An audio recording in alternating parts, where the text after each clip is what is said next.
ಕುಲ್ಮೈಯಲ್ಲಿ ರೇಗ್ದಾರ್ ಗಂಡಿದು breeding purpose ಅಕ್ಕಿ 3 ದಸ್ತದ ಗಂಡಿದು.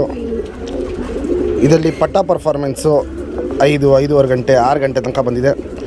ಪಟ್ಟಾಲಿ ಬಾಜಿ ಬಂದ್ಬಿಟ್ಟು 2-3 ಬಾಜಿ ಮಾಡುತ್ತೆ. ಪಲ್ಲ ಬಂದ್ಬಿಟ್ಟು 20-25 ನಿಮಿಷ ಹೋಗುತ್ತೆ. ಅಕ್ಕಿ ನಿಂತ್ಕೊಳ್ಳೋ ಶೇಪು ಸ್ಟೈಲು ಇವೆಲ್ಲ ನೋಡ್ಕೊಳ್ಳಿ. ಈ ಅಕ್ಕಿನ ಕಮ್ಮಿ ಬೆಲೆ ಕೊಟ್ಬಿಡ್ತೀನಿ. ಏನಕ್ಕೆ ಅಂದರೆ ಇದರಲ್ಲಿ ಒಂದೇ ಒಂದು ಪ್ರಾಬ್ಲಮ್ ಇದೆ. ಅಕ್ಕಿ ಹಿಂಗೆ ಸ್ವಲ್ಪ ಸೊಟ್ಟಕ್ಕೆ ನಡೆಯುತ್ತೆ. ಇಲ್ಲಿ ನೋಡ್ಬೋದು, ಇಲ್ಲಿ ಅಕ್ಕಿ ಸ್ವಲ್ಪ ಸೊಟ್ಟಕ್ಕೆ ನಡುತ್ತೆ. ಸೊಟ್ಟಕ್ಕೆ ನಡೀತಿರೋ ಕಾರಣ ಬಂದ್ಬಿಟ್ಟು ಒಂದು ಸೈಡು ಗಿಡ್ಡಿ ಕಾಲಿದೆ, ಒಂದು ಸೈಡು ಉದ್ದ ಕಾಲಿದೆ. ಈ ಗಂಡನ್ನ 2,500 ರೂಪಾಯಿ ಕೊಟ್ಬಿಡ್ತೀನಿ. ಒಳ್ಳೆ ಬ್ರೀಡಿಂಗ್ ಅಕ್ಕಿ 2,500 ರೂಪಾಯಿಗೆ ಕೊಟ್ಬಿಡ್ತೀನಿ. ಇವಾಗೇನು ಜಸ್ಟ್ ಕುಲ್ಮೈ ರೇಗ್ದಾರ್ ಗಂಡು ತೋರಿಸ್ತೆ. ಅಕ್ಕಿ ನೋಡ್ಕೊಳ್ಳಿ, ಸಿಂಗಲ್ ಟೈಲ್ ಬರುತ್ತೆ. ಲಾಲ್ ಕಟ್ಟು ಹೆವಿ ಇರುತ್ತೆ. ಇಲ್ಲಿ ನೋಡ್ಬೋದು, ಇಲ್ಲಿ ಲಾಲ್ ಕಟ್ ಹೆವಿ ಇರುತ್ತೆ. ವೈಬ್ರೇಷನ್ ಅನ್ನೋದು ತುಂಬ ಚೆನ್ನಾಗಿ ಮಾಡುತ್ತೆ. ಇಲ್ಲಿ ನೋಡ್ಬೋದು, ಇಲ್ಲಿ ವೈಬ್ರೇಷನ್ ಹಿಂಗೆ ಹೆವಿ ಆಗಿರುತ್ತೆ.